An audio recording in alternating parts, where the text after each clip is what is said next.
ఎప్పుడైతే వర్షం అనేది వస్తుందో దానికంటే ముందు ఆకాశంలో ఉరుములు ఏర్పడినప్పుడు ఒక మోత వస్తుంది. ఆ పిడుగు పడినప్పుడు ఒక మోత వస్తుంది. ఆ దా దా దా దా అన్నట్టుగా ఆ దకారాన్ని గట్టిగా ఉచ్చారణ చేస్తే బాగా ఒత్తి ఉచ్చారణ కలిపి ఒకదాని తర్వాత ఒకటి దకారాన్ని గట్టిగా ఒత్తి మనం ఉచ్చారణ చేస్తే ఎలా ఉంటుందో ఆ శబ్దంలాగా ఉంటుంది.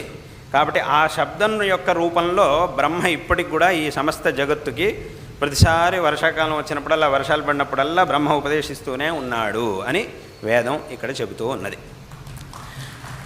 అయితే ఇక్కడ శంకరాచార్యుల వారు ఆ బృహదారణ్యక భాష్యంలో ఒక విశేషమైనటువంటి విషయాన్ని చెప్పారు. ఏమిటి అనంటే, దేవతలు అడిగినప్పుడు వాళ్ళకి ఇంద్రియ నిగ్రహంగా ఉండాలి అని ఉపదేశించాడు. మనుషులు అడిగినప్పుడు దానం చేయమన్నాడు.